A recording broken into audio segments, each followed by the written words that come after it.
நம்ம வாழக்கூடிய வாழ்க்கையை சுமூகமாகவே கடைசி முடிக்குமே கொண்டு செல்லலாங்க.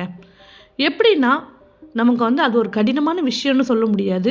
சுமூகமாகவே கடைசி முடிக்குமே அந்த வாழ்க்கையை அழகா எடுத்து செல்லலாம்.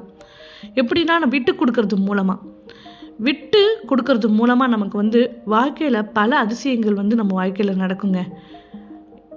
சின்னதா ஆரம்பிக்கிற சண்டை நாளைக்கு ஒரு பெரிய விஷயத்துல போய் முடியும். அப்படி இருக்கிறப்ப நம்ம மனம் இறங்கி ஒரு ஒரு படி இறங்கி நம்ம விட்டு குடுக்கறது மூலமா, நமக்கு வாழ்க்கையில நமக்கு சுமூகமா நல்ல விஷயங்கள் நம்ம வாழ்க்கையில நெறைய நடக்குங்க. பல மேஜிக் மிராக்கிள்ஸ் நடக்கும். இன்னைக்கு நம்ம பார்க்கக்கூடிய ஒரு சின்ன கதை மூலமா விட்டு குடுக்கறது மூலமா, அந்த நபர் ஒரு பிரச்சனையிலிருந்து எப்படி மீண்டு வராரு. விட்டு குடுக்கறது மூலமா அவரும் சந்தோஷமா இருக்காரு. அவரை எதிர்த்தவரும் சந்தோஷமா இருக்காரு. வாங்க கதைக்குள்ள போகலாம். நான் உங்கள் Saranya. Welcome to AK talks. ஒரு ஊரில் ஒரு விவசாயி ஒருத்தர் இருக்காரு. இந்த விவசாயி விவசாயம் மட்டும் இல்லைங்க, ஆடு மாடு இந்த மாதிரி அவங்க வீட்டில் எல்லாமே வளர்க்குறாரு. அப்படி இருக்கிறப்ப நிறைய ஆடுகள் வளர்த்துக்கிட்டு இருக்காருங்க. ஆடு குட்டிகள் இந்த மாதிரி நிறைய வளர்த்துக்கிட்டு இருக்காரு. அவருக்கு அதை வளர்க்குறதுல ஒரு சந்தோஷமாக இருக்குது. ஆடை டெய்லி மேய்ச்சலுக்கு அழைச்சிட்டு போகிறது, இந்த மாதிரி அழைச்சிட்டு வர்றது, இந்த மாதிரி வேலையெல்லாம் அவர் பார்த்துக்கிட்டு இருந்தார். இந்த விவசாய வீட்டுக்கு பக்கத்துலேயே ஒருத்தர் இருக்கார். அவர் அவருடைய வீட்டில் நிறைய நாய் குட்டிகள் வளர்த்துக்கிட்டு இருந்தார். இவர் எப்படி ஆடு குட்டிகள் வளர்த்துக்கிட்டு இருக்காரோ அதே மாதிரி அவர் நாய் குட்டிகள் நிறையா வளர்த்துக்கிட்டு இருந்தார். ரெண்டுமே குட்டியாக இருக்கிற முடிக்கும் பிரச்சனை இல்லாமல் இருந்துச்சுங்க. ரெண்டு பேருக்கு நடுவில் நல்லா சுமூகமான உறவு நீடிச்சுக்கிட்டு இருந்துச்சு. ஒரு காலகட்டத்தில் இங்கே ஆடும் வளர்ந்து போகுது. ஆடு குட்டியும் நல்லா வளர்ந்து ஆடாக போகுது.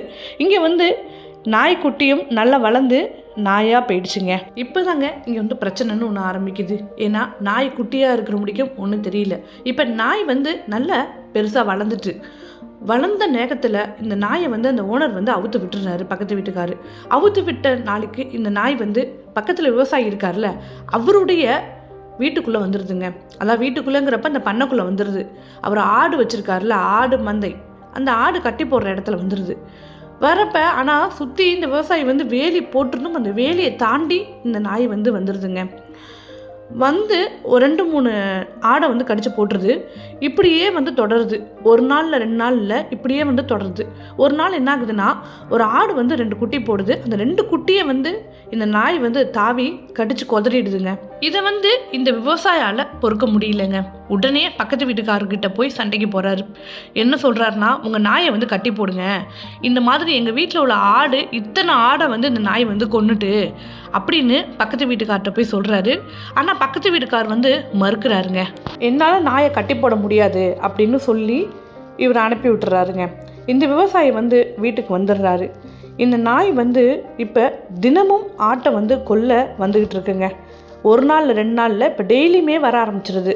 ஏன்னா ருசி கண்டுட்டில் டெய்லியும் 2 ஆடாக கடிச்சு போட்டுட்டு போயிடுதுங்க. இப்போ விவசாயிக்கு இன்னும் கோபம் அதிகமாகுது. திரும்பவும் இந்த பக்கத்து வீட்டுக்கார்ட்ட போய் கேட்குறாரு, இந்த மாதிரி உங்கள் நாய் செய்கிறது நியாயமா? கட்டி போடுங்க தயவு செஞ்சு அப்படின்னு சொல்கிறாரு. உடனே அந்த வீட்டுக்காரர் சொல்கிறாரு, நாயோட சுபாவமே அப்படி தான் இருக்கும். அதுக்கு நல்லது எது கெட்டது எதுன்னு தெரியாது. எதை பார்த்தாலுமே கடிக்கும் தான். நீ முடிஞ்சால் உன் வேலையை கொஞ்சம் உயர்த்தி போட்டுக்க அப்படின்னு இவர் சொல்லி அனுப்பிடுறாருங்க. இந்த விவசாயிக்கு ஒன்றுமே சொல்ல முடியல. உடனே கடைசியில் ஒன்றே ஒன்று சொல்லிவிட்டு அந்த இடத்த விட்டு கிளம்பிடுறாரு. நான் ஊர் பஞ்சாயத்துக்கிட்ட போய் நான் சொல்லிவிடுவேன் அப்படின்னு, நீ எங்கே வேணால் போய் பார்த்துக்கன்னு சொல்லி அனுப்பிடுறாரு. உடனே இந்த விவசாயம் ஊர் பஞ்சாயத்து தலைவரை போய் பார்த்து முடிவு என்னன்னு நம்ம தெரிஞ்சுக்கணும் அப்படின்னு சொல்லி வராருங்க. இப்போ இந்த பஞ்சாயத்து தலைவர் நடந்தது எல்லாத்தையுமே கேட்டுட்டு ஒரு நல்ல தீர்ப்பை ஒன்று கொடுக்குறாருங்க. உன் மேலே எனக்கு என்றைக்குமே வருத்தங்கிறது இருந்ததில்லை. நீ எப்போதுமே நல்லவன் தான், அமைதி சுபாவமும் கூட. அதனால் நீ அட்ஜஸ்ட் பண்ணிப்போ அப்படின்னு சொல்கிறாருங்க. இப்போ எனக்கு ஒரு பெரிய விஷயம் இல்லை, அவரை கூப்பிட்டு கண்டித்து அந்த நாயை என்னோட கஸ்டடியில் வச்சுப்பேன் கூட. அது எனக்கு ஒரு பெரிய விஷயம் இல்லை. ஆனால் அப்படி பண்ணுறது பெரிய தப்பாக போயிடும். ஏன்னா இப்போ நீ இருக்கிறது சொந்த வீடு, அவர் இருக்கிறது சொந்த வீடு. இப்போ இந்த பிரச்சனைகள் தொடர்ந்துச்சுன்னா நாளைக்கு இந்த பிரச்சனை உங்கள் சங்கதியினர் அந்த பிரச்சனை தொடர்ந்துக்கிட்டே இருக்கும். தலைமுறையாக பிரச்சனைகளை நீங்கள் சந்திச்சுக்கிட்டு இருக்கணும். அதனால் இந்த பிரச்சனைகளுக்கெல்லாம் முற்றுப்புள்ளி வச்சுருவோம். ஏன்னா இந்த பிரச்சனையை இப்போ நீ ஆரம்பித்து வைக்கிற மாதிரி போயிடும். நாளைக்கு இதால் பாதிக்கப்படுறது உன்னோட குடும்பமாக மட்டும்தான் இருக்கும் அப்படின்னு சொல்லி இந்த பஞ்சாயத்து தலைவர் நல்லதை மட்டும் எடுத்து சொல்கிறாருங்க. உடனே அந்த விவசாயியை கூப்பிட்டு, நான் உனக்கு வந்து ஒரு அறிவுரை கொடுக்குறேன். இந்த அறிவுரையை வந்து நீ பின்பற்றினா கண்டிப்பாக உங்கள் 2 பேருக்கு நடுவில் ஒரு நல்ல சுமூகமான உறவு வந்து நீடிக்கும் அப்படின்னு சொல்லி ஒரு ஐடியா ஒன்று கொடுத்து அனுப்பி விடுறாருங்க.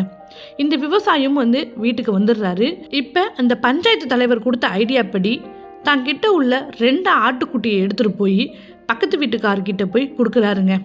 இதை வந்து என்னோட கிஃப்டாக வச்சுக்கோங்க அப்படின்னு சொல்லி கொடுக்குறாருங்க. ஏன்னா உங்கள் 2 பிள்ளைங்க இருக்குது உங்கள் வீட்டில், அந்த 2 பிள்ளைங்களுக்குமே வந்து ஆட்டுக்குட்டினா ரொம்ப பிடிக்கும் அப்படின்னு சொல்லி உங்கள் மனைவி ஒரு தடவை வந்து சொல்லிக்கிட்டு இருந்தாங்க. அதனால இதை வந்து என்னோட அன்பளிப்பாக நீங்கள் வச்சுக்கோங்கன்னு சொல்லி அந்த 2 ஆட்டுக்குட்டியுமே வந்து பக்கத்து வீட்டில் வந்து கொடுத்துட்றாருங்க. அவருக்கும் அந்த பக்கத்து வீட்டுக்காரருக்கும் அந்த ஆட்டுக்குட்டியை வாங்கினதில் ஒரே சந்தோஷம். அவரை தாண்டின சந்தோஷம் வந்து அவரோட பிள்ளைங்களுக்குங்க. அந்த 2 பிள்ளைகளுமே வந்து இந்த 2 ஆட்டுக்குட்டியுமே வந்து கண்ணும் கருத்துமாக பார்த்துக்கிறாங்க. நல்லா ஜாலியாக அது கூட விளையாடுறாங்க. அதுக்கு வந்து என்னென்ன வேணுமோ எல்லாமே செய்கிறாங்க. இலை தலை சாப்பாடு கொடுக்கணுமா எல்லாமே கரெக்டாக அந்த பிள்ளைங்க வந்து செய்யுதுங்க. அது கூட அப்படி ஒரு அந்யோன்யமாக இருக்குங்க. ஒரு ஃப்ரெண்டுக்கிட்ட பழகிறது மாதிரி இந்த ஆட்டுக்குட்டிக்கிட்ட அந்த பிள்ளைங்க வந்து பழகுதுங்க. ஒரு ஃப்ரெண்டாகவே ஆயிட்டுங்க. இப்படி இருக்கிறப்போ ஒரு நாள் என்ன ஆகுதுன்னா அந்த நாய் வந்து இந்த ஆட்டுக்குட்டியுமே வந்து விடலை. இது மேலேயுமே வந்து அந்த நாய் வந்து பாயுதுங்க. இதை பார்த்து அந்த பிள்ளைங்க வந்து அவங்க அப்பா கிட்ட போய் சொல்லிடுறாங்க. அவங்க அப்பா வந்து இந்த நாய்க்குன்னு தனியாக வந்து ஒரு இடத்த வந்து அப்போ உருவாக்குறாருங்க. உருவாக்கி அந்த இடத்துல வந்து அந்த நாயை வந்து சங்கிலியால் கட்டி போட்டுடுறாரு. அந்த நாய்க்கு என்னென்ன தேவையோ அது எல்லாமே அங்கே கிடைக்கிற மாதிரி செஞ்சிடுறாரு. இப்போதைக்கு நீங்கள் ஒன்று கவனிச்சிங்களா? இந்த பிரச்சனை வந்து இப்போ வந்து நின்று போகுது. இந்த நாயை வந்து இங்கே கட்டி போட்டதுனால பக்கத்து வீட்டு விவசாயி வீட்டுக்குமே வந்து போகிறது இல்லைங்க. அவங்க வீட்டில் உள்ள ஆடுமே இப்போ வந்து சேஃபாக இருக்குது. இங்கே உள்ள ஆட்டுக்குட்டி 2 கொடுத்தாரு இல்லையா, இதுவுமே இப்போ வந்து சேஃபாக இருக்குது. எப்படி இந்த விவசாயி வந்து 2 ஆட்டுக்குட்டியை வந்து பரிசாக கொடுத்தாரோ அதே மாதிரி இந்த நபரும் வந்து இந்த விவசாயிக்கு வந்து நிறைய பரிசுகளை கொடுக்குறாருங்க. இப்போ இந்த இன்சிடெண்ட்டுக்கு அப்புறமே வந்து இவங்க 2 பேருக்குள்ள உறவு வந்து முன்னாடி உள்ளதோட இப்போ வந்து இந்த உறவு வந்து நல்லாவே வளர்ந்துருக்குங்க. நல்லா இருக்க உறவு வந்து நல்ல உறவு வந்து மேம்படுது. இப்போ இந்த விவசாயி செஞ்ச சின்ன செயலால் பாருங்கள், சின்னதாக தான் விட்டு கொடுத்தாரு. ஆனால் இப்போ வந்து முன்னாடி உள்ளதோட இப்போ உறவும் வந்து மேம்பட்டுருக்கு. இந்த கதை மூலமாக தெரிஞ்சுக்க வேண்டியது ஒன்று தாங்க.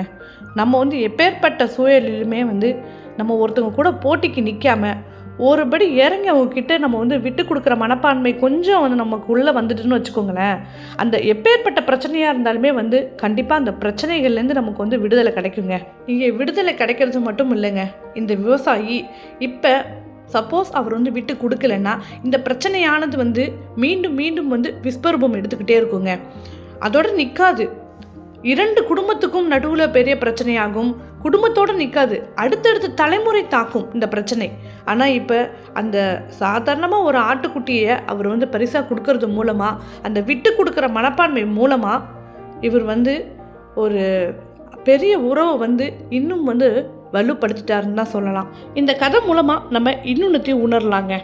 என்னென்னா பிரச்சனைகளை வந்து நம்ம ரப்பர் மாதிரி இழுத்துட்டு போகாமல் பிரச்சனைகளுக்கு வந்து முற்றுப்புள்ளி வைக்கிறது, விட்டு கொடுக்கறது மூலமாக முற்றுப்புள்ளி வச்சிடலாங்க. எப்பேற்பட்ட பிரச்சனை வந்தாலுமே அந்த பிரச்சனைகளை எப்படி கையாளணும் அப்படிங்கிறத இந்த விவசாயி வந்து நமக்கு இந்த கதை மூலமாக உணர்த்திட்டாருங்க.